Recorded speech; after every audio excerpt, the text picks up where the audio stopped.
이 상황에서 계속 앉아보면 청각 경고등까지 들어오고요. 이 상태에서도 핸들을 안 잡으면 운전자가 졸거나 잔다고 판단을 해서 브레이크를 한번 뚝 밟아주게 됩니다. ID4 시승기 지금 출발을 해볼게요. 대박, 진짜 조용하죠?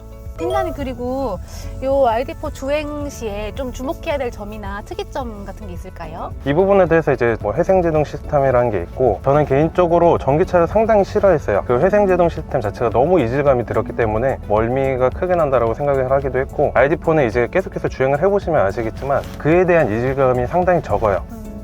대부분 고객분들은 이질감은 상당히 적은 편이고, 또한 주행을 할 때 내연기관과 비교해서 큰 이질감이 없다라고 말씀드려 주세요. 전기차들이 주행하면서 진짜 멀미가 많이 난다고 하더라고요. 특히 옆에 앉아 계신 분들은. 네네. 네, 팀장님. 네. 지금 유튜브 이런 다른 분들이 전기차 이제 드럼 브레이크 방식에 대해서 굉장히 말들이 많으시더라고요. 네네.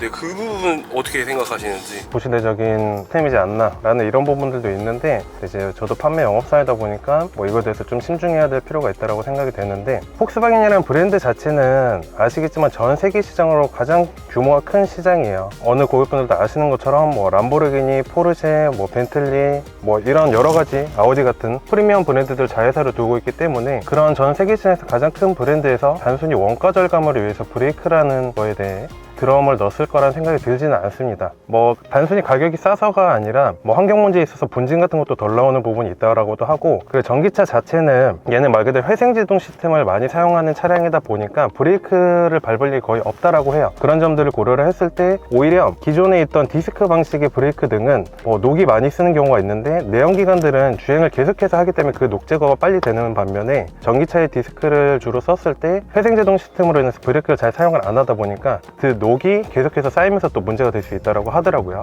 세계적인 브랜드 폭스바겐에서 이걸 쓴 것 또한 제작사 자체가 콘티넨탈이라고 하더라고요. 이 차에 맞게끔 설계를 한 거지 않을까 싶고요. ID4를 통해서 그 드럼 브레이크라는 방식 자체가 뭐 새로운 도전이 될 수도 있고 시작이 될 수 있는 거고요. 그거는 좀 지켜봐야 할 내용일 것 같습니다. 네, 이제 전기차가 막 상용화되고 있는 시점이니까 좀 두고 봐야 될 지점이긴 할 것 같아요. 네, 워낙 유튜브에서 지금 말들이 많아서. 네. 여기서 유턴하실 때 반경 자체가 상당히 짧아요. ID4가 외관에서 보여지는 볼륨감 있는 차체 크기가 있잖아요. 이 크기에 비해서 회전 반경 도는 게 상당히 짧은 편이에요. 전기차다 보니까 전면부에 뭐 그런 엔진 같은 큼지막한 것들이 없잖아요. 그래서 조향 각도를 더 좁게 만들어줬다고 하더라고요. 돌려보시면 너무 좁은 공간에서도 그렇게. 네. 느껴지시죠? 일반 중형 세단들도 저기 3차선까지 물고 들어가요. 그쵸, 그쵸. 근데 얘는 방금 보시다시피 한 2차선만으로 유턴하는 저 모습을 제 차 보실 타고 수가 지금 있고. 유턴하는 줄 알았잖아요.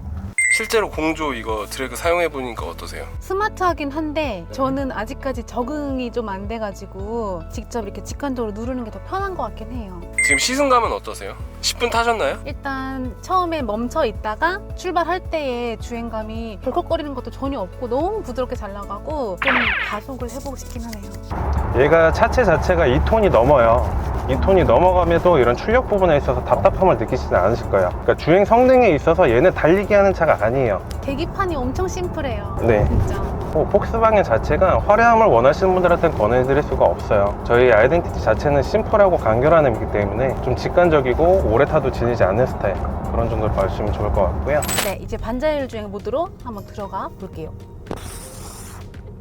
그리고 된 거죠. 세트 누르고 플러스 마이너스로 최대 속도 조절이라, 그러니까 안전을 위해서 일단은 영상을 찍으니까 60km 정도 해주시고, 지금 레인이 초록색이 들어있을 때는 핸들 한번 놔둬보시겠어요? 아, 이거 할 때마다 맨날 무서워. 이번에 이머전시 어시스트라는 기능이 들어가게 됐어요. 이제 반자율을 쓰다가 이 상황에서 계속 앉아보면 청각 경고등까지 들어오고요. 이 상태에서도 핸들을 안 잡으면 운전자가 졸거나 잔다고 판단을 해서 브레이크를 한번 뚝 밟아주게 됩니다. 그러면 그래도 앉아보면 안전벨트. 네. 비상등을 켜면서 속도를 줄이면서, 우와. 그로 인해서 운전자가 혹시나 의식을 잃었다고 하더라도 주변에다가 이제 위험을 알려주면서 보조가 될 수 있게끔 상당히 유용한 기능입니다. 특히 안전벨트 딱 생겨줄 때 진짜 안 낄 수 없을 것 같아요. 네, 그렇죠. 이 기능들이 제조사들에서도 무조건 안전사양이라고 하지 않아요. 보조 시스템이죠. 그래서 무조건 이런 보조 시스템들, 반자율 주행 시스템들을 100% 의지해서 주행을 하셔서는 안 됩니다.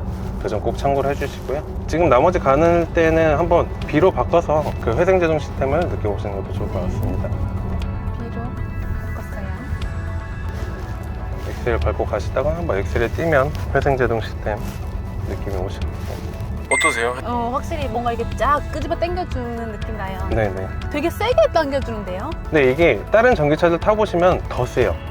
그 이질감이 너무 싫어서 나는 전기차는 일단 최대한 안 사야겠다라고 생각을 했거든요. 제가 전기차를 팔고 있지만서도 근데 저희가 ID4 처음에 출시하고서 코리아에서 이제 주관을 해가지고 여러 뭐 테슬라 모델 3라든가 뭐 아이오닉 5, EV6 이렇게 다 비교 시승을 해봤어요. 그 중에서도 얘가 회생제동 시스템 이질감이 가장 적었어요. 그리고 주행 성능 부분에 있어서 내연기관과 별반 다르지 않으면서 승차감도 워낙 좋았고요. 그래서 저는 제가 판매를 해서가 아니라 ID4가 제 전기차에 대한 인식을 확실히 바꿔줬다고 생각을 합니다. 네, 민경 씨. 네. 이렇게 ID4 시승 마쳤습니다. 시승 소감 어떠세요? ID4 이 차 보면 볼수록 되게 마음에 드는 포인트들이 많았던 차고 외관 디자인, 또 실내 디자인 뭐 하나 빠지는 게 없고 거기다가 안전성까지 챙긴 차량이다. 이렇게 판단하고 싶어요. 네, 오늘 시승 도와주신 전정희 팀장님 감사합니다. 감사합니다. 네.